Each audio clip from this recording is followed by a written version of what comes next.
Welcome to me ఇంటి నేస్తం Lavanya. Upcoming రివ్యూలోకి వెళ్ళిపోదాం. గుడిలో అమ్మవారి విగ్రహాన్ని దొంగతనం చేసి వీర్రాజు విహారీ ఇంటి బావి దగ్గరికి వస్తారు. అలాగే సహస్ర ప్రకాష్ కూడా లక్ష్మి మట్టితో తయారు చేసిన అమ్మవారి విగ్రహాన్ని బావిలో వేయడానికి అదే బావి దగ్గరికి వస్తారు. ఇటు వీర్రాజు అమ్మవారి విగ్రహాన్ని, అటు సహస్ర లక్ష్మి చేసిన మట్టి విగ్రహాన్ని ఒకేసారి బావిలో వేసేస్తారు. ఇక ఎవరికి వారు తప్పించుకుని అక్కడి నుండి వెళ్ళిపోతారు. ఇక లక్ష్మి చేసిన మట్టి విగ్రహం కనిపించకపోవడంతో లక్ష్మి బాధపడుతూ ఉంటుంది. విహారీ వస్తారు. లక్ష్మి, ఎందుకు బాధపడుతున్నావు? రేపు దసరా విహారీ గారు, అమ్మవారికి పూజ చేయాలని అనుకున్నాను, కానీ అమ్మవారి విగ్రహం మాయమైంది. నైటు మనకి బావిలో సౌండ్ వచ్చింది కదా, ఒకవేళ నేను చేసిన అమ్మవారి విగ్రహాన్ని బావిలో ఎవరైనా వేసేశారేమో అనగానే, లక్ష్మి, నువ్వు చెప్పిందంతా విన్నాను, కానీ అమ్మవారి విగ్రహానికి పూజలు చేయాలనుకుంటున్నావు ఎందుకు? నా వల్లే కదా నేను క్షేమంగా ఉండాలని నువ్వు పూజ చేయాలనుకుంటున్నావు, కానీ ఆ విషయం చెప్పకుండా ఈ కుటుంబంపై అభిమానం, అనురాగం ఉందని చెప్తూ ఉంటావు. నువ్వు ఇంతగా బాధపడుతున్నావు కాబట్టి బావిలో నేను ఖచ్చితంగా నువ్వు చేసిన అమ్మవారి విగ్రహాన్ని తీసుకుని వస్తాను అని చెప్పి పరుగు పరుగున బావిలోకి దూకేస్తారు విహారీ. ఇక కుటుంబ సభ్యులందరూ ఒక్కసారిగా బావి దగ్గరికి వస్తారు. ఏమైంది ఏమైంది అనగానే, విహారీ గారు బావిలోకి దూకారమ్మా అని అంటుంది. ఎందుకు? ఇప్పటికే వాడు పెను ప్రమాదం నుండి తప్పించుకున్నాడు. మళ్ళీ ఈ లక్ష్మి ఏం చెప్పిందో ఏంటో అని అంటుంది పద్మాక్షి. ఇక విహారీ బావిలోకి దూకి కింద దాకా వెళ్ళేసరికి విహారికి అసలైన అమ్మవారి విగ్రహం దొరుకుతుంది. వీర్రాజు ఇక అమ్మవారి విగ్రహాన్ని బావిలో వేయడంతో ఇక లక్ష్మి చేసిన మట్టి విగ్రహం పుణ్యమా అని అసలైన విగ్రహం బావిలో దొరుకుతుంది. ఇక చారుకేశ జాగ్రత్తగా విహారిని, అమ్మవారిని బయటికి మెల్లిగా తీసుకుని వస్తారు. విహారీ చేతిలో ఉన్న అమ్మవారి విగ్రహాన్ని చూసి కుటుంబ సభ్యులందరూ షాక్ అయిపోతారు. భక్తవత్సలం కాదాంబరి ఆ విగ్రహం చూసి, విహారీ, ఇది అమ్మవారి విగ్రహం, గుడిలో పోయిందని చెప్తున్న విగ్రహం మన బావిలో ఎలా వచ్చింది అనగానే, అవునా నానమ్మ, అసలు లక్ష్మి మట్టి విగ్రహం కోసం వెళ్ళాను, కానీ అనుకోకుండా అమ్మవారి విగ్రహం ఈ బావిలో ఉంది అని చెప్పి సంతోషపడుతూ ఉంటారు విహారీ. ఇక లక్ష్మికి చాలా సంతోషం అనిపిస్తుంది. ఇదేంటి సహస్ర, మనం విగ్రహాన్ని మట్టి విగ్రహం వేశాం కదా, పైకేంటి అమ్మవారి విగ్రహం వచ్చింది, ఇది అమ్మవారి మహిమ అనగానే, ఏమో ప్రకాష్, అమ్మవారి విగ్రహం అయితే దొరికింది కదా, సారే నేనే మా బావతో పెడతాను అని అంటుంది సహస్ర ప్రకాష్తో. ఇంతలో ఊరి జనమంతా విహారీ ఇంటికి చేరుకుంటారు.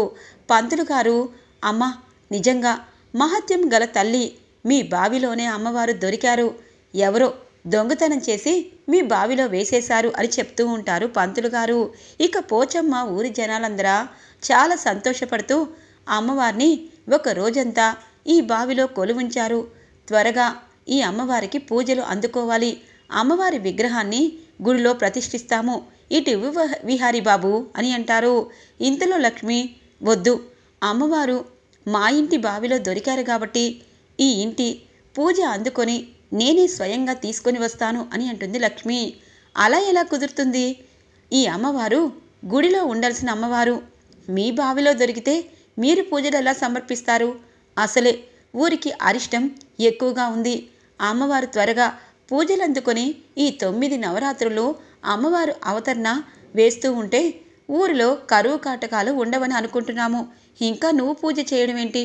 అయినా నువ్వు ఇంటి పని మనిషివి అని అంటారు ఊరి జనాలు. ఇక ఒక్కసారిగా అందరూ, ఏ లక్ష్మి, పంతులు గారు చెప్తున్నారు కదా, అమ్మవారి విగ్రహాన్ని వాళ్ళతోనే పంపించాలి అని అంటుంది పద్మాక్షి. లేదు లేదు, అమ్మవారి పూజ చేశాకే నేను పంపిస్తాను అనడంతో ఇక ఊరి జనాల్లో ఉన్న ఇటువైపు వీర్రాజు, అర్థమైంది, ఇదిగో ఈ లక్ష్మి పెద్ద దొంగ, వీళ్ళింట్లో పని మనిషిగా వచ్చి ఇక అమ్మవారి విగ్రహాన్ని కాజేసి ఎవరికీ తెలియకుండా బావిలో దాచిపెట్టి ఇప్పుడు పూజలు చేస్తున్నానని చెప్పి బయటికి తరలిస్తారు, ఇంకా ఊరోళ్ళకి అర్థం కాలేదా? 2 సంవత్సరాల తర్వాత సూర్యవంశానికి చెందిన వీళ్ళు వచ్చారని మీరు పండుగ చేసుకుని ఊరికి దత్తత తీసుకుంటాను అన్నారు. ఈ పని మనిషితో ఈ విగ్రహం దొంగతనం చేయించి ఇప్పుడేమో ఏమీ ఎరగనట్టు ఎవరింట్లో వాళ్ళు ఉన్నారు అని అంటారు వీర్రాజు. ఊరి జనాలందరూ ఒక్కసారిగా కోపంగా, అవును, వీళ్ళింటి బావిలో అమ్మవారు దొరకడమేంటి? పైగా ఈ అమ్మాయి అమ్మవారి విగ్రహాన్ని ఇవ్వను, పూజ చేస్తాను అంటుంది. పోలీసులకి ముందు ఫోన్ చేసి ఈ అమ్మాయిని పోలీస్ స్టేషన్లో పెట్టాలి అని అంటూ ఉండగానే ఇక సహస్ర, అమ్మా, ఎవరో గాని మంచి పనే చేశారు. మా ఇంటి బావిలో ఖచ్చితంగా ఈ విగ్రహం ఉంది అంటే బావపై నాపై ఎవరిపై డౌట్ వచ్చేది. కానీ ఇప్పుడు లక్ష్మినే దొంగ అంటున్నారు. ఏమో ఈ లక్ష్మి ఏం చేస్తుందో మాకు తెలియటం లేదు. మా పరువు తీయడానికి మాతో పాటు వచ్చింది. చి అని అంటుంది పద్మాక్షి. అత్తయ్య, లక్ష్మి విగ్రహాన్ని దొంగతనం చేసిందని మీరు నమ్ముతున్నారా? ఎందుకు ఈ ఊరి జనాలందరికీ ఈ వీర్రాజే రెచ్చగొట్టాడు. పోలీస్ కంప్లైంట్ ఇచ్చాం కదా, అసలు విగ్రహం బావిలోకి ఎలా వచ్చిందన్నది తేలుస్తాను అని అంటారు విహారీ. ఏం తేలుస్తావు? అమ్మవారి విగ్రహాన్ని ఆవిడగారు దొంగతనం చేసి బావిలో దాచిపెట్టారు. నువ్వేమో బావిలోండి వెలికి తీసుకొచ్చావు. తప్పు మీ దగ్గర ఉంచుకొని ఎవరిని పోలీసులకు అప్పగిస్తావు? ఊరోళ్ళంతా వీళ్ళని నమ్మి వీళ్ళతో సారే చీర పెట్టించాలన్నారు. ఇప్పుడేం సమాధానం చెప్తారు అని అంటారు వీర్రాజు. చూడండి, అమ్మవారిని అడ్డం పెట్టుకుని అబద్ధాలు ఆడినంత మాత్రాన మీదేదో నిజం, మేము అబద్ధం చెప్తున్నట్టు అయిపోదు. దొంగతనం ఎవరు చేశారు అన్నది ఆ అమ్మవారు ఖచ్చితంగా తేల్చేస్తారు అని అంటుంది లక్ష్మి. ఇంతలో పోలీసులు వస్తారు. చూడమ్మా, మీ ఆవరణలోనే అమ్మవారు దొరికారు. పైగా నువ్వు అమ్మవారిని ఇవ్వను అంటున్నావు. విహారీ గారిని అరెస్ట్ చెయ్యాలి, లేకపోతే నిన్ను అరెస్ట్ చేస్తాము. నిజాలు రాబట్టాలి, మేము చేయవలసిన పనులు చెయ్యాలి అని అంటారు పోలీసులు. ఇక సహస్ర, అమ్మయ్య, దీని పొగరికి, దీని అతి తెలివికి పోలీస్ స్టేషన్లో కూర్చుంటుందిలే అని చెప్పి అనుకుంటూ ఉంటుంది సహస్ర. వద్దు, విహారీ గారికి ఎటువంటి సంఖ్యలు వద్దు. ఒకవేళ తప్పు చేశానని మీరు అనుకుంటే ఆ అమ్మవారు నన్ను ఎలాగైనా కాపాడతారు. నేనే పోలీస్ స్టేషన్కి వస్తాను అని చెప్పి పాపం లక్ష్మి వెళ్తూ ఉంటే, లక్ష్మి ఆగు, ఏ తప్పు ఎవరు చేయలేదు, అసలు ఏం జరిగిందో వెలికి తీద్దాము అని అంటూ ఉంటారు విహారీ.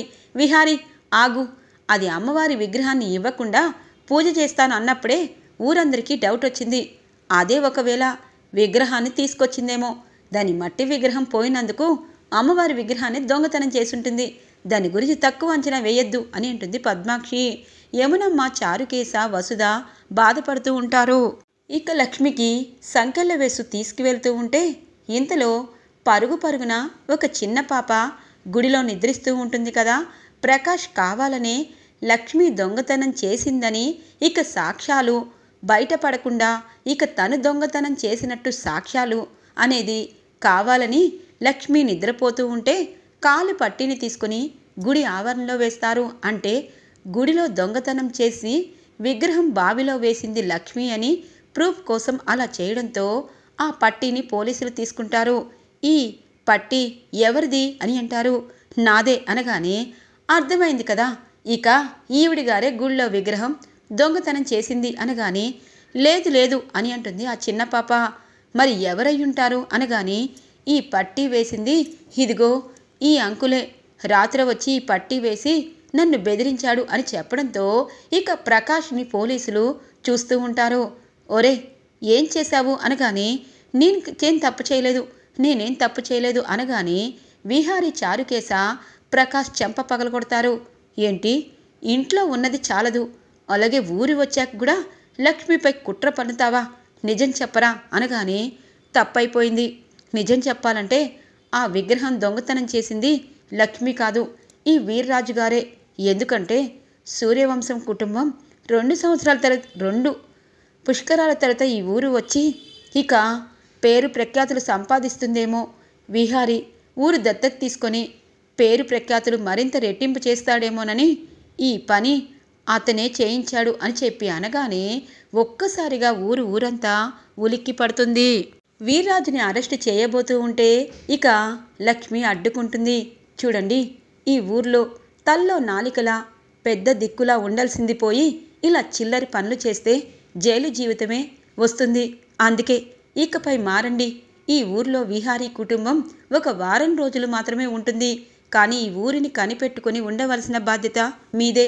అలాంటప్పుడు ఈ ఊర్లో ఏం జరగకుండా కాపాడాల్సిన బాధ్యత కూడా పెద్దవారిగా మీకే ఉండాలి.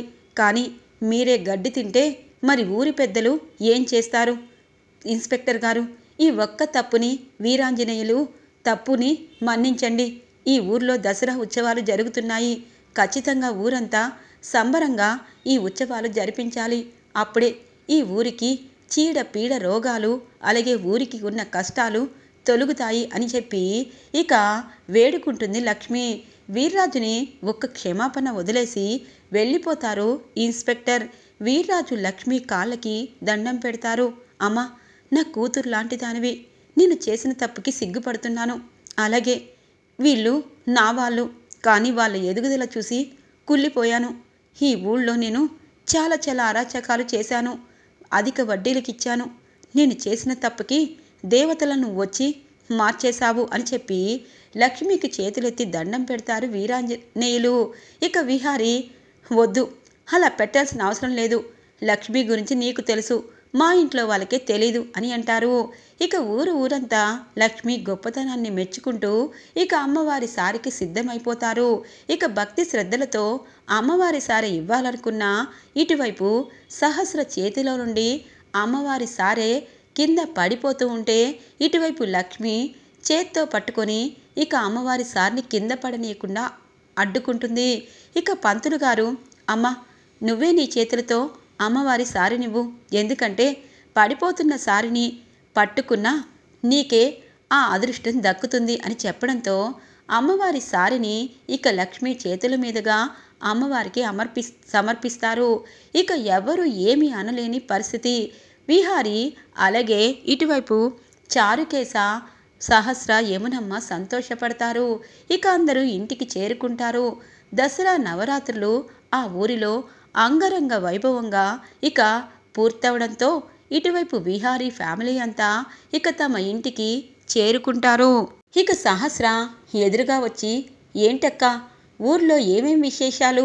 అలాగే రెండు పుష్కరాల తర్వాత వెళ్ళారు కదా, అక్కడ నవరాత్రులు బాగా జరిగాయా అనగానే, జరిగాయే, కానీ ఇదిగో ఈ శనిగ్రహం ఆ ఊరికి కూడా పట్టేసింది.